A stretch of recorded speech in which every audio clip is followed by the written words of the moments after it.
no. What I'm saying is someone's still gonna win, and it might be if just I know half the field, just about half the field is playing badly. With golf, you can easily say, "Oh, the course must be hard. They're all playing bad." You know what I mean? It all kind of comes back to earth a little bit.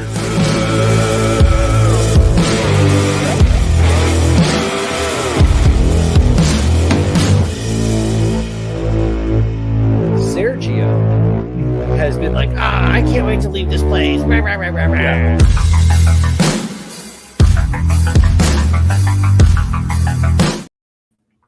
And welcome in, everybody. Tuesday night here, Divots and Pivots, as Bud is joining in with us here in just a second.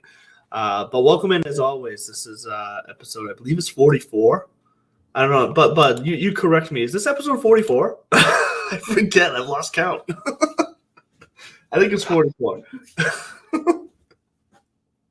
I want to talk about poop for a second. What a way to jump into the show. So you might hear some stuff going on in the background. The roommate's upstairs dealing with tubby time. And, we recently inherited a third roommate in the house. This roommate's 2.5 years old, and we're in the midst of potty training, which future parents. I like how you said inherited. Well, I don't know if we need to have that particular conversation on this show, but we're at the age where potty training is coming into play. So Yes. We just purchased one of those like it sits on top of the toilet seat. Yep. Because we have successfully connected the idea of potty with things that happen, that come out of our bums. Yes. And other things. That's a key step in the situation. Yeah, right. Like just connecting the two. I mean, there's some grown-ups who still have a hard time connecting those two feelings, right? Like we all know how much I drank. Thank you. There's always a guy or girl. I've heard, like, I'm not trying to be sexist here, in your circle of friends who's like, come on, who doesn't shit their pants as an adult? And everybody just is like, okay, yeah, sure. And you look around going, is this person for real? I don't shit myself. No, and that's my point. Like, not saying who hasn't had an accident, but the affirmative, like, oh, come on, who doesn't shit their pants? It's like, I don't. That is way too confident. Cooper Rose still does, but she's identified, like, I say this when I feel that, and sometimes we make the mark, and sometimes we get the order mixed up. Yeah. But anyway, we're close enough that we bought the proper equipment so that she can start using, the big girl potty. She finally was like, why am I sitting in the middle of the living room while y'all are looking at me? Like, you get to go in the bathroom. Yeah. She's a smart one. And so upstairs at tubby time, she just all of a sudden stands up and goes, potty.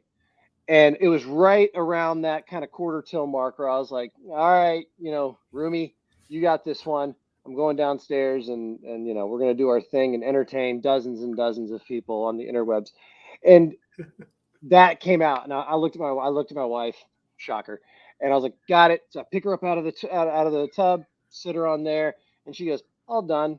We kind of looked at each other like, oh God, she's into flushing, right? Like that's the thing. Yeah, they want to flush. Now it's exciting. Of course. So no, honey, you have to make a deposit in the bank if you want to see the water go away. So dump her back in the tub. All right, I'm heading out, and I see now. No, I got a potty. And then we see her squatting in the tub, and that's when sheer. I can deal with worst nightmare as a parent. I'm sorry. Right? You can deal with poopy diapers. You can deal with pissy sheets. Oh, a soggy poop is not the way you want to go. Laying logs in the lake is no bueno at all. It's brutal. You have to like shock the thing and bleach everything and everything. And even then, the next morning, you're in the shower and you've bleached it. You were in there 7-8 hours before scrubbing it, and you still kind of look down and you can almost see it still sitting there. It's a different animal. It was a false alarm, but there was a lot of back and forth. Hence the tardy arrival. Did I miss anything? No, you came in about 3 seconds into my intro. So did we figure this out? Is it episode 44? I think you know what I think it's 44. I'd have to look back at the YouTube channel to This is episode 45. I'm sorry. This is 45. I apologize, everyone who's keeping score at home. 45. If you had 45 on your bingo cards, then yeah. And if you had Andrew not being able to count, you are a winner.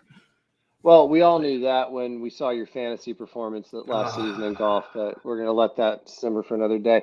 Yes. I just want to set the tone this evening. There's going to be a lot of conversation around kind of chirping and story time. There's, ironically enough, just when you want to hang up whatever, hang your saddle up on the golf season. Yeah. Sure, on course doesn't matter, but the off course is starting to get a little more fun. I think there's a couple steps in the evolution, and there's some kind of, I say symbolic. I don't think there's anything more to read into it other than symbology or symbolism. It's not symbology, Robert Langdon. But we are going to get into some live stuff, some Tigers, some Rories, some Sharks. How can we not? But I had to make sure. The match is coming up too. Don't forget about the match. They revealed the golf carts today. Did you see that? The custom golf carts. I do freaking love. And most of the time, and they're probably doing it this year, but a lot of times they auction those things off for charity too after the fact. Because then you see somebody on Twitter, some billionaire driving around in the villages in Florida. Right. Listen, if you got the money to be buying, you're not in the villages. You're not in the villages. You're pulling up to your spot in Jupiter somewhere. Saying hey, check it out. No, but I'm looking forward to that just because I think it'll be entertaining. Real quick, Victor Hovland. Yeah, back to back in the Bahamas. Something about island life, gets him. Now he's gonna get world golf ranking points for this event. It's not an official FedEx Cup point. It's not an official money event. Meaning it doesn't count towards any kind of season standings. But the PGA Tour does recognize it. There's a handful of events throughout the years that carry this kind of status, this like special tip of the cap to it. One of them is coming up this week, which is the QBE Shootout. And people say, well, what is the QBE Shootout, bud? Tell us, bud. For the last 32 years, it was also known as the Shark Shootout. Sure, corporate sponsorship took it over, but 33 years ago, Greg Norman started this thing, and it's a team event. Pretty fun format too. It's two players, 54 holes. Hence the title of this episode, by the way, which was just Greg Norman Pitty ? Listen, we'll get there. Continue. Sorry to interrupt. No, it's fine. I think it's like alternate shot in the first round. Yeah. No, I think they play like a straight up scramble in the first round, and then second round is what's called like a Dutch scramble, or there's some sort of specialized alternate shot where, they pick a drive and then they go alternate shot from there in, and then the third day is just straight up best ball. I could be wrong on day one. I think it is a scramble, or it might just be the straight up alternate shot, like kind of a lot of team play, but.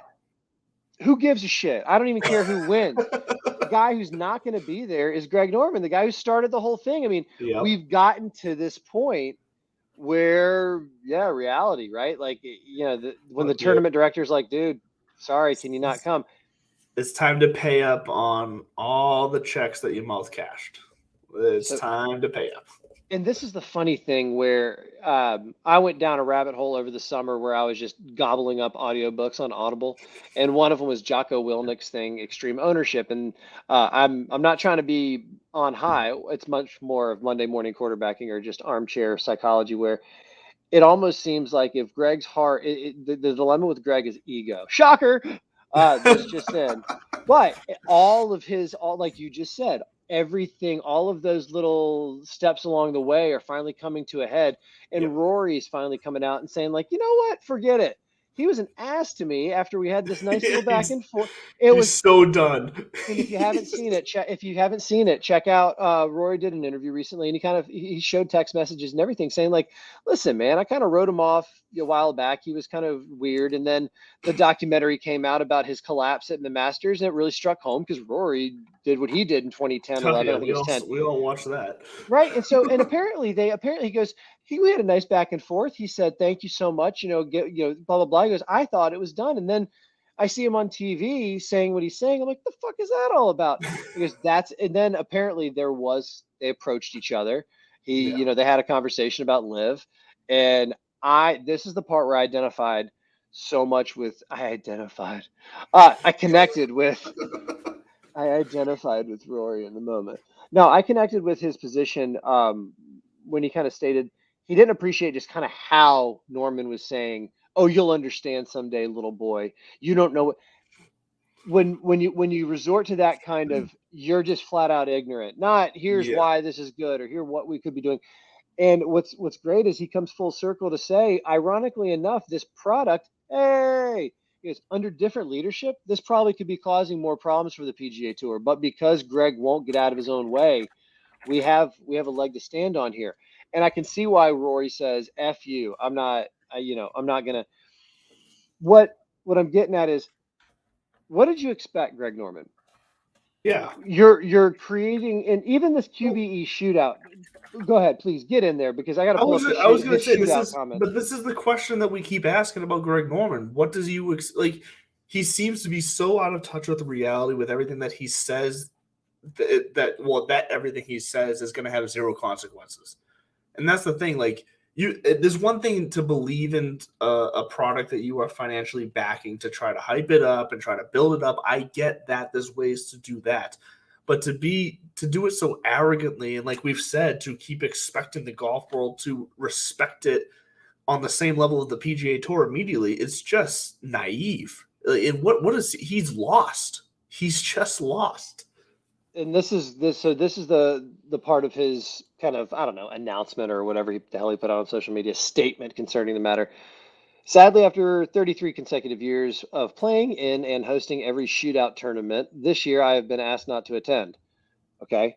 Really, honestly, if I'm his PR person, which I don't think he has one, I think he's almost like a No. Donald Trump in that matter, where he runs his own shop upstairs. I think it's Which, very clear he runs his own shop. If he has a right, PR person, right, and I think those guys play the odds on that, where they're like, sure, I kick myself in my mouth, but I'm also accountable to nobody. So it's kind of like Jerry Jones, yeah, over in Detroit, Dallas, sorry, Detroit. So he goes there, and really he can end it with, this year I've been asked not to attend. I wish all the best to the volunteers. I appreciate the hard work they provide in helping the sponsors deliver a wonderful product to the community and blah, blah, blah, blah, blah. See you next time. Exit stage left. yeah. This motherfucker goes on to go, why, might one ask? No, nobody asked. Everybody knows exactly why. And it's not what he said.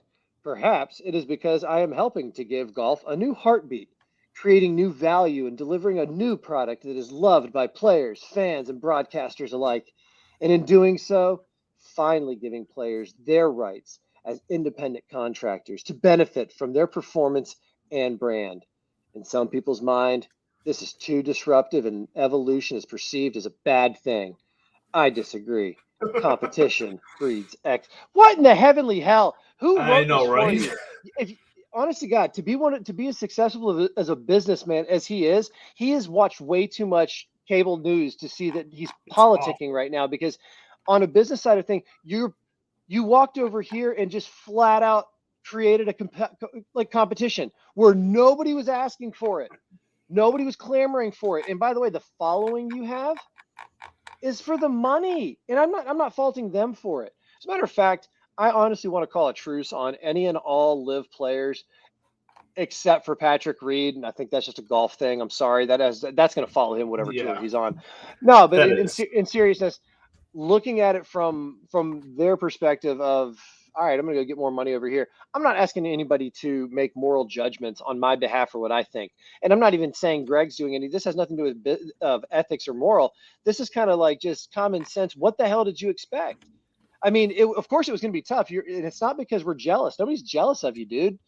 I mean, like, yeah, you got some pretty nice venues coming up. Valderrama is going to be nice in Spain to see that. Obviously, we love Mayakoba or the El Camarón down in Mexico, because Mayakoba's been there.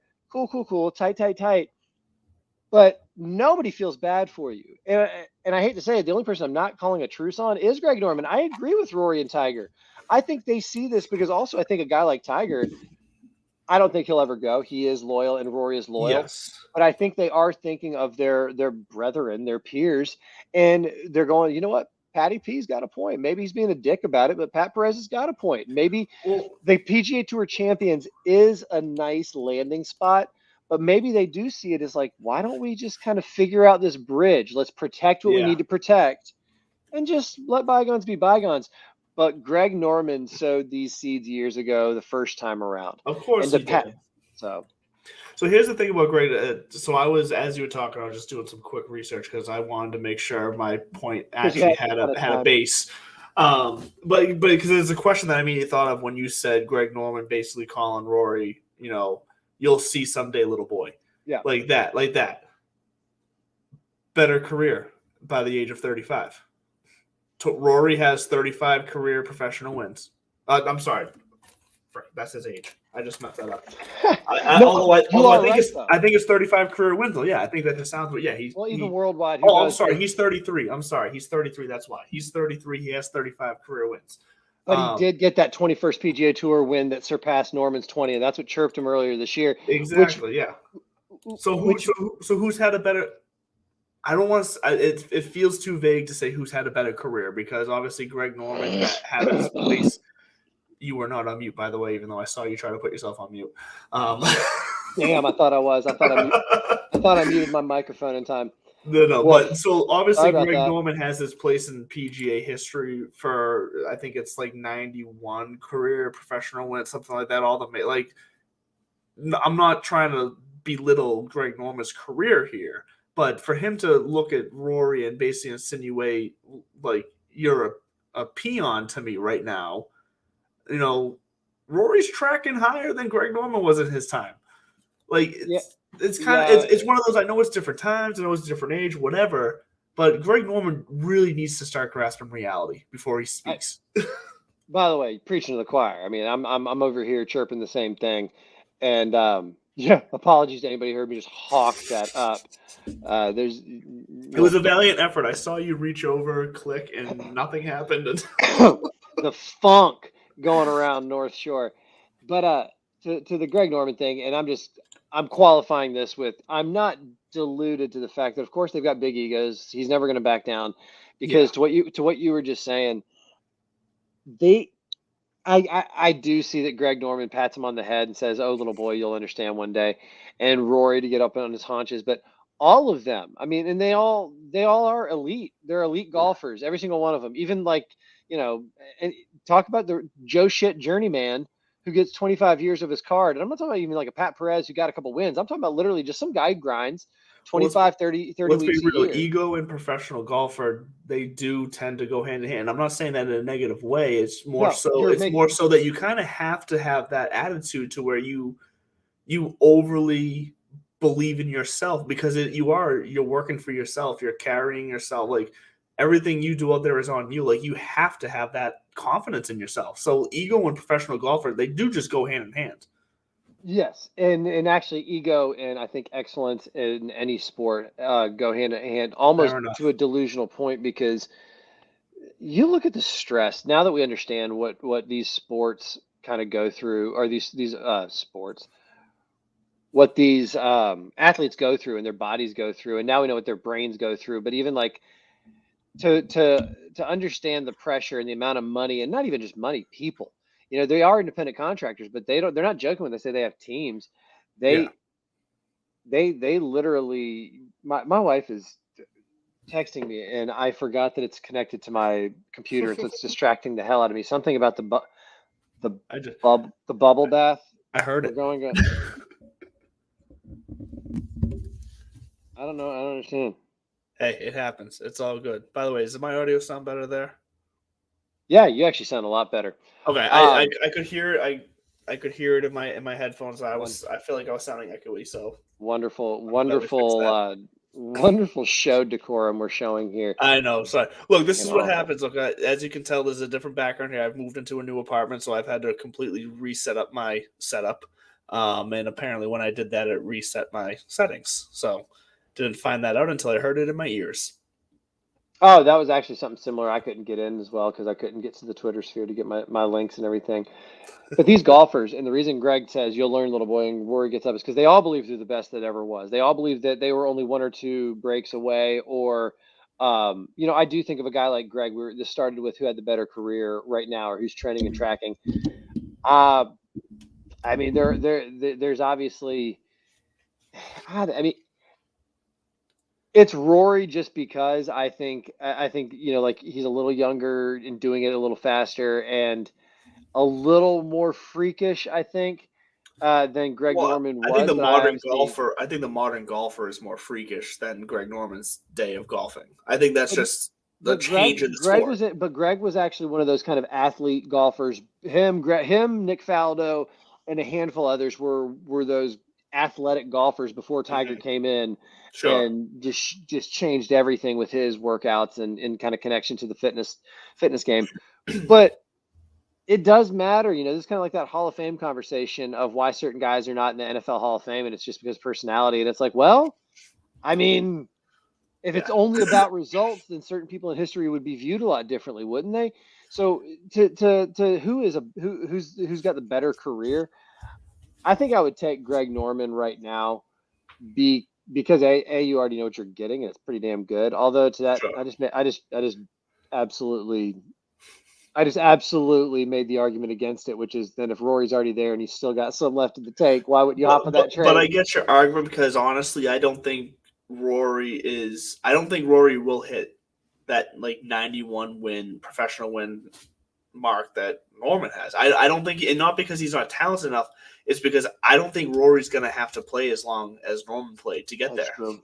And I think Rory is diversified himself enough to where he's not going to need to keep playing golf. He's going to possibly with the way he's tracking now, more so move into some sort of leadership role in the golf world when he decides to stop playing. Like, I just don't think he's going to have to grind as long as Greg Norman had to grind. And that's not against Rory's talent level or ability to hit 91 wins. I just don't think in the end we're going to be talking about Rory McIlroy with 91 wins. No, we're not. But he also still has a shot to do a career Grand Slam, and he's one leg up on him there. So depends on where it's all about the lies. Yeah, where you're drawing your lines. It's a fun conversation though, because it's not a bad analogy. The difference being Norman really did have a run at number one that was surpassed only by T. Gray. It won't be touched again. By the way, did you see? Speaking of number one, no longer number one, Scotty Scheffler, and he kind of had this David Duval touch with number one. I'm not saying he's trending out of the game or we're going to lose him anytime soon, but fun fact, we've seen it before. It's possible. He was running up to Victor Hovland again this year. So this week coming up, QBE shootout. Could not care less who wins. I think it's much more interesting to see that even these tournament directors and everybody, and for Norman to be so aloof and play this kind of woe is me card is weak sauce. Dude, you're putting out you're putting out direct competition and then bitching that your competitors don't want to play nice. It is business at the end of the day. I mean, Coke and Pepsi aren't coming after every little micro brew that has a cola coming out and being like, "Hey, you guys want to really raise the market up together?" No, you know what these other things do? You know what naturally raises the market? You meet the competition. And you don't ask for the competition to meet you. You just keep fucking grinding and going, and you better yourself. And then it's going to end up being a natural back and forth. But the more bitching and whining that happens from the live side, the less people are going to want to buy into it. I did see that Boston's back on the rotation. I know when they initially teased 23. Oh, they are. Yeah, and it was goodness gracious, I can't even think right now. It was the same article that I was reading about his comments, and I think I actually saved it. But Boston's back on. They don't have a location yet, but that's where they said I think I saw 4 international and like 10 domestic. So I mean, it's not exactly like they're going hands off. So do you think they go back to the international? You think they go? No. They find somewhere else? I think they're probably going to have to find somewhere else if they actually grow at their projections. I mean, there's been plenty of majors. First of all, they're not going to get like the country club's not going to jump into bed with Liv. No. And obviously TPC is owned by the PGA Tour. Yeah. And so I mean, There are a lot of magnificently beautiful golf courses in New England, and specifically around the Boston area and North Shore. I mean, Salem Country Club's another one that it's just a little too undersized, and they've got a Yeah. great relationship with the USGA. But here's the thing, though. The thing though is the USGA. I keep going back to the USGA and the RNA with this live thing, and they can keep their hands clean. They can just flat out say, "Listen, not my pig, not my farm. We are an amateur, volunteer-driven membership association that puts on blah blah blah blah blah blah blah. We're not going to change anything. You guys go play and fight amongst yourself. Yeah. Live, go deal with the official world. Go get your like. It's not our job to change the regulations because you snag. Because here's the thing: long game. Okay, those guys are falling out of the world golf rankings, and I'm not gonna. I mean, sorry to sound crude about it. You did it to yourself. You picked your road. You made a bet on yourself that this product's gonna be strong enough. Maybe it will. Maybe it'll come around. But it's just I don't feel bad for Greg Norman for getting kicked out of his own tournament, dude. You created your No. own tournament's competitor, and that's just kind of how it goes. Well, let's be clear. I haven't felt bad for Greg Norman at all in any of this. Like, I think that's the wrong word. The bigger thing is. But I know what you meant. He keeps doubling down and doubling down and doubling down, and this got kicked off by me saying if this whole thing really was like about providing new opportunity and growing the game, you have the people at the other side of the table signaling loud and clear, okay, for the good of the product, you step away. And due respect, Mr. Norman, they got the leverage.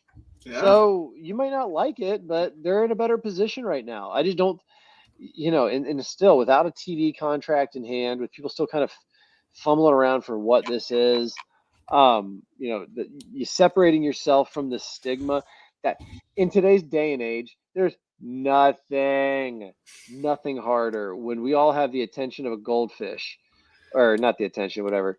Remember, we move on right away. Yes, we do. Once you're tainted, it's sad, but it's going to take a lot to wash that clean. And I think it has to take something like a new leader with a clean slate, somebody who can bring their own gravitas in that washes clean any kind of oil slick left behind by Greg Norman when he's dragging his bags of money out the back door. Yeah, I think it's safe to say this is something that the golf world has never seen, and I hope we never have to see again. It's great as far as content goes in the here and now, and it's interesting and the politics behind it, but I can't tell you that I'd want to see the golf world have to go through this again. Like that it's just kind of, it's one of those where I think in the end the golf world is going to grow here, but it's one of those one-offs where if drama like this kept happening in the golf world, every couple of years, then this is something that would in the end be bad for golf. They need to figure this shit out, and they need to move on with this year. And that's what I have to say about. You sound like my brother-in-law at Christmas a few years back at the family table. God damn it! Everybody get their house in order before they start bitching about everybody else. It's fair enough, though. I mean, it's whatever. So yeah, we have the shootout. The match is coming. I believe the match is on the 12th. That should be interesting. But that's the golf world right now. Like that's one last. What else you got? One last thing. Did you see Tiger telling Charlie, "Don't copy my swing, copy Rory's"? Yes, I actually did see that. And when you hear Tiger's explanation, it makes perfect sense. Because I didn't hear his explanation. So Tiger basically flat out admits that his swing is not what it used to be, and it's nowhere near the prime of his swing.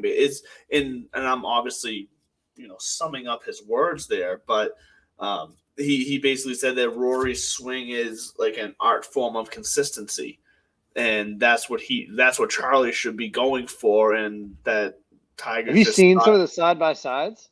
Well, and that's the thing. I have seen the side-by-sides, and Charlie's swing is almost identical to Rory's at this point. So he's obviously taking his father's advice. I mean, there was the other one that he said about getting inside Charlie's head. It was the Earl Woods effect, man. Like, shaking the keys, coughing, just flat out talking, clapping, whatever, Yeah. and like not giving like being so arrogantly unaware of any kind of form of etiquette. And it's like, because if I can't get in there, then nobody can. And it's like, damn, to see Did, him flex that hard on the rest of the world is, ugh, so did you see humbling. the note in the bunker that Charlie left for Justin Thomas? No. Oh, so he left it, and I forget exactly what the note said. I'm not going to remember, so I'm not even going to try. But basically, Charlie wrote some sort of like trash talk note to Justin Thomas and left it in the fairway bunker, knowing that Justin Thomas was going to hit it there, and he fucking did. Oh, I think I have heard this story. Yeah. I don't know if it's an old story or what, but like I saw it for the first time this week, and I fucking loved it. Like because just like he's buddying right up to all these guys. So good for Charlie. Okay, yeah, good on you, dude. By the way, if you don't follow the Charlie Woods parody account, you have to. It's You've said this before, yeah. it's just it's good, and it's also great whenever somebody gets sucked in and doesn't understand it's a parody account and thinks it's actually him, and they start like trying to lecture. See, this is what happens when we've all been there. Remember the time I thought Anthony Kim, the old Anthony Kim, was coming back to live? I wasn't gonna bring it up. I wasn't gonna say that. Was that the Babylon Bee who put that out there? That was when I didn't notice that they had spelled Tour TUOR for PGA Tour. All right. And to be fair, I started following that account because their posts were just hilarious. Once I knew it was a parody, it was just hilarious. It pretty much is the Babylon Bee, except for golf. Yeah. No, and I think the only other thing was, I just pulled up the Live Golf's 23. Whatchamacallit. What were we talking about? The schedule. Oh, I'm sorry. I just screamed everybody's ears. Yeah, because I am very. So I tried June 9th through 11th. They're in Boston. They don't say where yet. They only have a handful of venues, including I think Trump Doural's back on there. Yeah. Greenbrier is offering up one of their courses, which is intriguing. Really? Because the Greenbrier is another. I'm not going to say loyalist.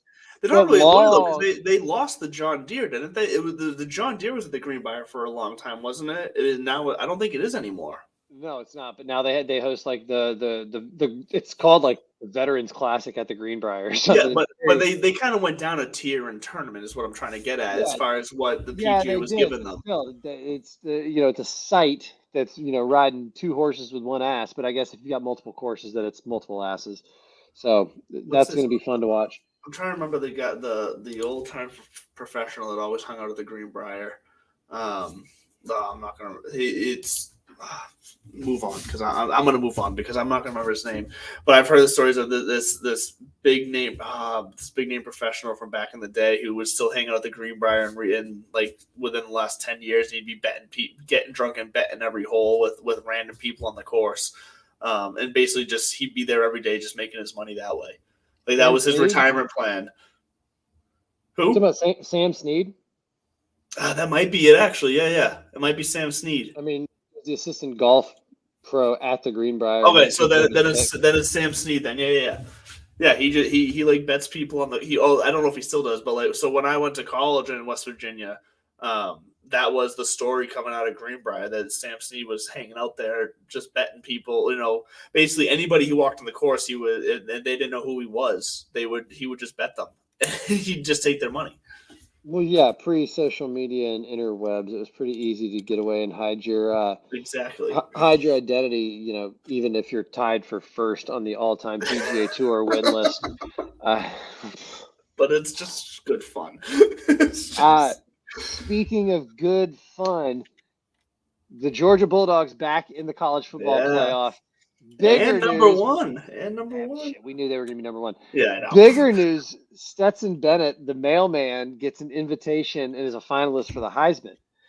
And I know you're not big into college football, but this is it's kind of out there because you just don't see it anymore. You get the flashy 5-star recruit, whoever's like the Caleb Williams, who's the 6'3" stud out at USC, who is a freak and might be the most talented player. But this is almost, I mean, first of all, it's just a nomination. There's no way in hell he actually wins. But it's a nomination to kind of the last 2 years, right? Like you might not be the best player in college football, but you've won 23 of your last 24 games and a national title. Yeah. So that's pretty tough to do at this level.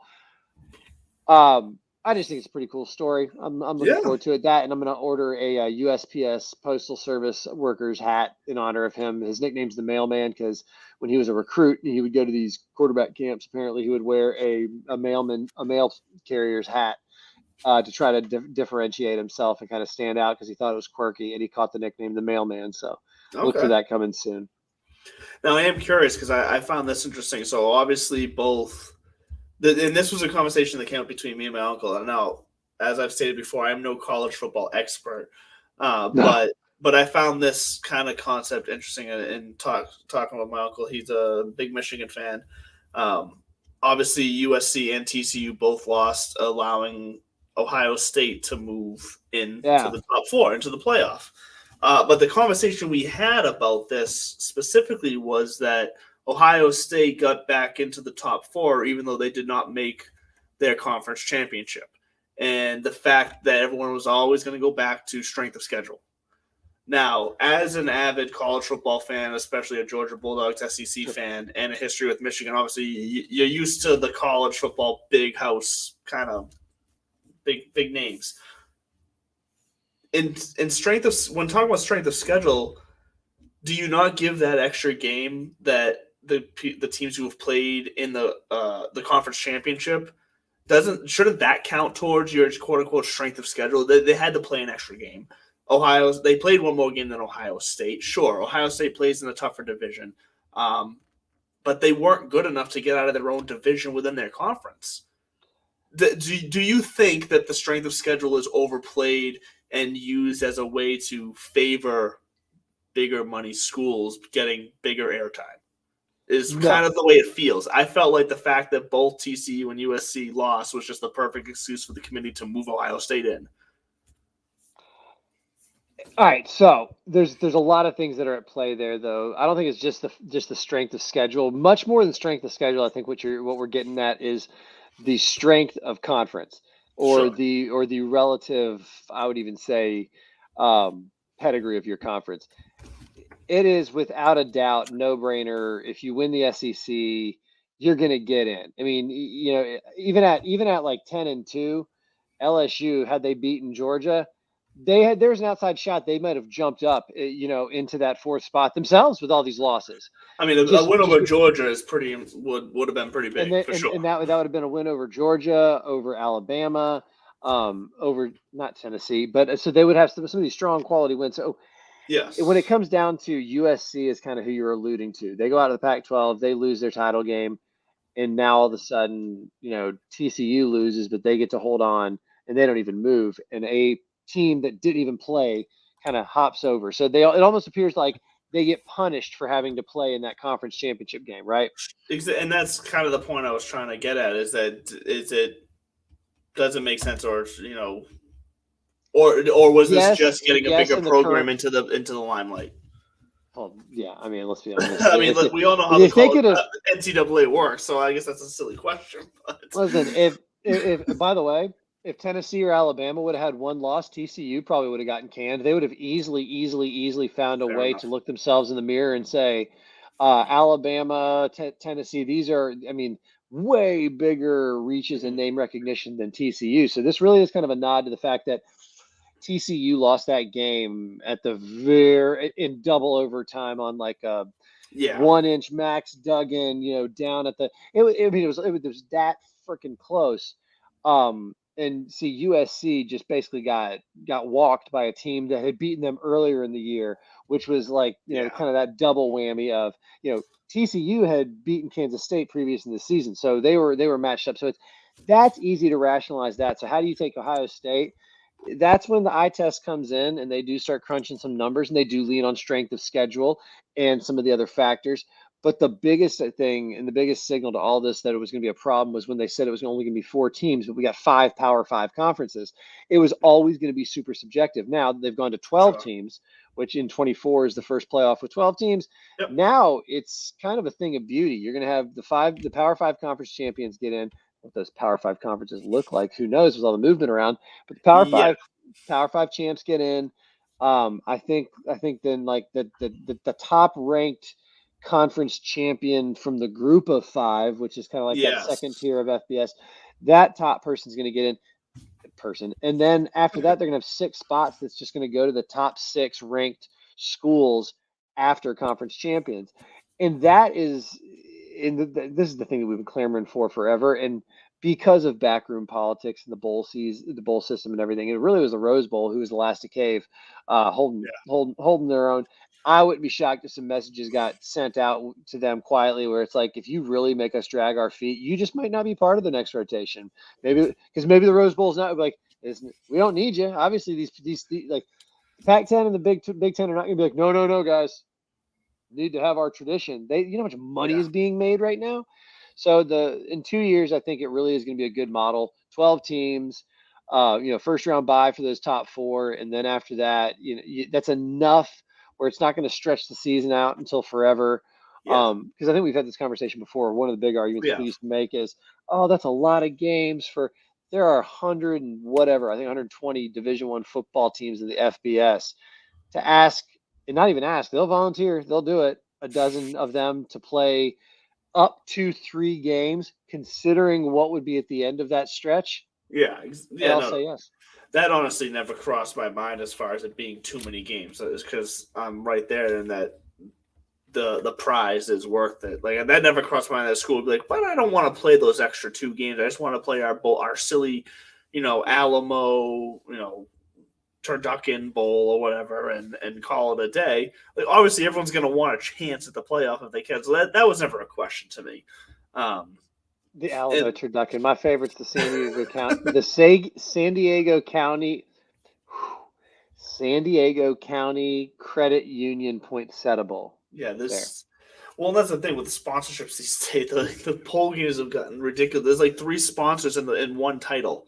A lot of times now, it's just ridiculous. But ironically enough, first of all, this 12 team system is going to keep a lot of these high quality players around for these bowl games. It's another chance to showcase X, Y, Z, that kind of stuff. But Which even the smaller been a big bowls, complaint about in recent years is that Christian the top McCaffrey, players Leonard don't Fournette. show up, and I think that's a big reason why a lot of these bowls have had to go to multiple sponsors. Because they don't have just one sponsor who's willing to ante up for this, if they're not even going to get the top players on the team. Dude, Fenway's hosting the Wasabi Bowl. Just putting that out there, which really doesn't make any sense at all. It just does not go together. But whatever. I think that's like if BC gets 6 wins, they automatically go. But it's not going to happen ever. So no, it's not going to happen. We were just talking about bowl games. We were just talking about college football and more college football news, since that's what everybody tunes into Divots and Pivots for, is your college football scuttlebutt. But this is bigger than college football. This is actually a subtle pivot because this dude was on Barstool for a while. Barstool Sports has a bowl game this year. I mean, like, I didn't know that they had this one. Yeah, there's a Barstool Bowl. Nice. One of my former campers, Jake Marsh, I referenced him on the show. He's on 43 minutes. Scratch it off your bingo card. No, but he's on Pardon My Take, and he's a great blogger over at Barstool. Yeah. He's a funny read. He's got a dry wit, but he's also a very buttoned up kind of play-by-play announcer. He used to do it for University of Vermont. Okay. And basketball. He went to Syracuse. He was there play-by-play, like on the student radio network. So it's one of those things where, like, I'm super big fan of his. I think he's gonna have a cool career to watch, because one day, whether Barstool evolves or whatever goes on there, or he does, like, I could see him being, Al Michaels in 35 years doing whatever football game that's big. So shouts to my boy Jake. But that's funny. I have a friend that I wonder if they know each other, who I think also went to Syracuse, probably roughly around the same age then, if he was a camper of yours. Who I grew up next to, who does a lot of play-by-play for like National Lacrosse on ESPN and like stuff like that. He works for DraftKings as well. They might know each other for all I know. They probably do. Jake does play-by-play for the Professional Lacrosse League or National Lacrosse League. They 100% know each other then. 100%. And because of this show's massive following, they're probably listening right now, being like, "Oh, those chuckleheads." The point I was trying to make. I asked my friend to come on, and he said no. So, I'm kidding. He did not. I didn't even ask him. But the bigger point I was trying to make is former, and I don't know if he still does stuff with him, but Deion Sanders making big moves. Did you hear or see or read his comments to the team? Who Colorado, by the way, when I was a young buck, and this is before your time. By the way, I just kind of looked down and found out those text messages from earlier. I forgot that I was cleaning up earlier and I left my daughter's bubble machine visible, like out on the shelf as I was like moving things around.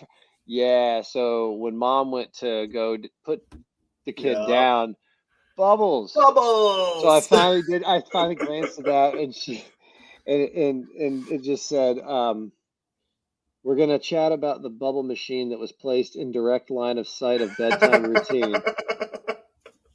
And I love the tone of that text message so much. And it was full. ...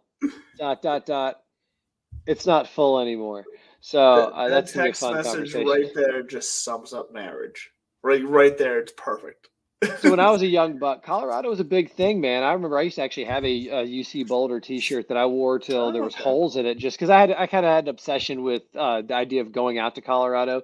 It was right around the time Cordell Stewart had just beat Michigan on the Hail Mary play, so they were hot, coming off a national title, and that's the point. 30 years ago, they won the national title, and I think it's Deion walked in. And did you see the comments? No, you said you didn't. So I didn't see what he said. The only thing I saw, other than the fact that he's now the coach there, is the amount of recruits and 5-star recruits that are all of a sudden looking at Colorado. So this is two things happen, or a couple things happen. And this is in no particular order. He did basically say, his son, who's the starting quarterback at Jackson State, is going to be he's coming with him, and he did say he's going to have to earn it. But the way he addressed that team, because I mean they were awful, 2-10 or whatever it was, and he was basically like, you're the stuff that the fans have had to put up with this. It was great. He said, "I'm bringing luggage, and it's Louis. So go ahead and hop in the transfer portal or do what you got to do, because things are going to change." And I just thought that is tough. Well, but you know what? He can say that because he, like I said, they were 2-10. They were 2-10. And like I said, he knows anybody who leaves there, he's bringing recruits with him too. And it's before national signing day. It's before national signing day, which means guys are now gonna they're gonna change their mind, because. He's got some big name recruits looking at Colorado all of a sudden. So I think he said that knowing that he can comfortably be like, I'm going to be able to fill the team no matter what, and it's still going to be better than 2-10. Well, and he was trying to make a couple points. He did open that. I forgot the opening part where he said, "I'm bringing. We already got a lot of positions spoken for because I'm bringing my luggage and it's Louis." And I thought that's daggers. But he was also trying to say, being up front, he said, "So go ahead and get in the portal, do what you got to do, because the sooner you get in there, the more opportunity you're going to have." He goes, "Because I'm bringing a lot of dudes that are smart and tough, and that's it." So. He say it with me, smart and tough, and he led them to the chant. I do believe Deion is one of those, veteran professionals that does, even if it's not for him, have the good of these young men, like young men's future in heart. It doesn't surprise me that he would say, "You're gonna have if you don't like the way this is gonna happen here, do it. Move on now so that you can have the opportunity." I fully believe he meant that genuinely. I think he says, if you think you can do it somewhere, go for it, because I want you to have the opportunity you want to have.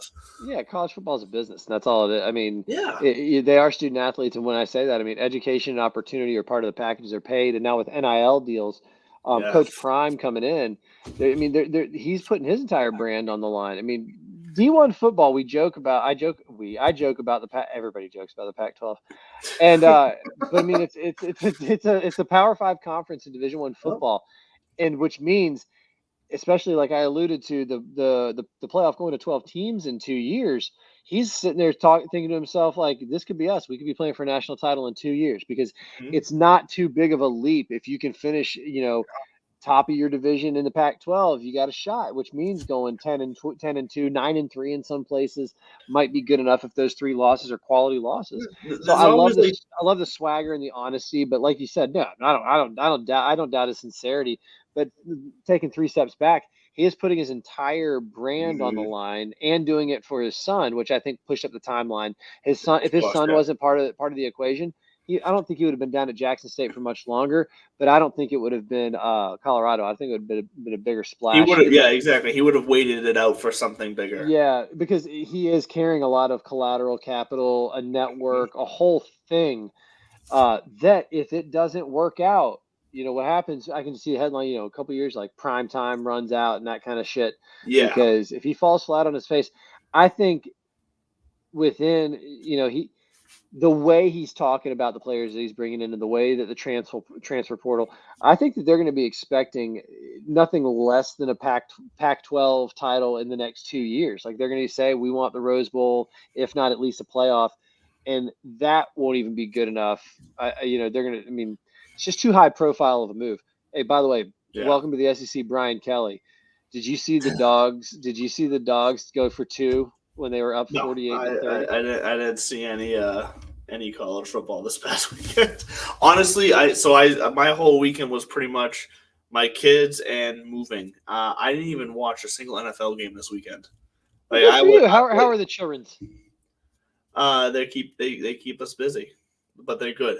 They're good. Tomorrow night will be the first night that they stay here at Daddy's new place. So the rest of my night after this show will be setting up their room because I also have a full-time job as I'm trying to move in and settle in. So the world continues to spin and they give us purpose. So yes, they do. Which is exactly why Primetime might have jumped a little sooner, because he's like, listen, I got my boys got 2 years left of eligibility. Here's an opportunity to get him on a bigger stage in front of more eyes. And if he can earn it and do it right, then this is a step for him. So I do think he's doing it for all the right reasons. I just think it's going to be fun as shit to watch because he can walk with that kind of swag. Yeah. He's always been able to. Yeah, it's to rip off Dan Patrick, shocker, or even Polly Paps, the executive producer over there. The number 21 still carries weight in football because of him. Yes. The guys, 12-year-old boys out at Pop Warner are high stepping into the end zone because they watch YouTube videos of him when he was on the Falcons and he was on the 49ers and the Cowboys. His days at Florida State, I grew up in Tallahassee. The guy is still a legend. And so he can walk in there and say, like, I've been there, done that, got the receipts, check me out, ask about me. So if I ask you to leave, just do it sooner than later. Otherwise, this is what's expected of you. It will be fun, and somebody with more time on their hands and more purpose behind it will probably be able to find out and tell us who left or like what percentage of players stayed. I think you nailed it right off the rip, though. What's more fun or more interesting to keep an eye on is that transfer portal. Yeah.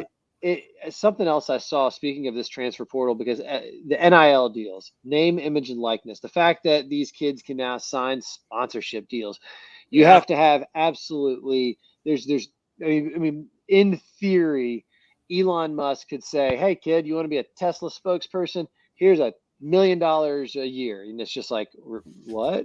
Because, there are local car dealerships who are signing these folks. I just saw an NCAA gymnast, because Paige Sporanic was Big Time Golf, the OG Instagram golf girl page. Yep. She was sticking up for this young lady, Liv Dunn, who is, I guess, a gymnast at LSU and an Instagram, star influencer who just signed like $2 million a year. I think you've mentioned her before, actually. Well, I did, because I saw the deal and I was like, damn, good for you. These college athletes, she's a gymnast, she's a cute young lady. So obviously there's a reason why they signed her to this. I just saw her on national television though. And that's what made me think, like, oh my God! Like she was on FS1 at a sport at like a commercial break. It was a makeup commercial, which really didn't fit the programming. But then again, they've got experts doing their demo better than I do. Yeah. But it's just a whole new world for these kids, and especially with college football now in the transfer portal, where they can go from A to B from this year to that next year without having to sit out anymore. Or even if you do have to sit out, all right, we've got an alumni who owns a car dealership down there. You're going to do 3 commercials for them. And in exchange, we're going to give you $100,000 and the keys to this car. That's what we were going to do anyway. It's just now legal and out in the open. So, and what's interesting as well is, obviously, for the guys, from a football standpoint, for the guys who were going to be top tier no matter what and get an NFL contract, a first round NFL contract no matter what, it's not going to really change anything other than their wallets. But I am curious to see, as this kind of finds its place in the world with all these NIL deals, if those second and third tier college guys who for 2, maybe 3 years in college, were making money on sponsorships or whatever as they've been playing. Something that does play in the sports world and the marketing world is that, the quote unquote, the Q score, their marketability score. Like, does that start to play an effect into their contracts in the NFL? Because now all of a sudden these college guys have a leverage. Like, look, I'm bringing my name, image, and likeness with me. Like you're not just signing a 3rd-round guy now. You're signing a 3rd-round guy who has sponsorship deals already. Like, I'd be curious to see if in the next couple of years, all of a sudden, we start seeing contracts rise higher than the typical inflation of NFL contracts rise. You know what I mean? Like, does that make sense?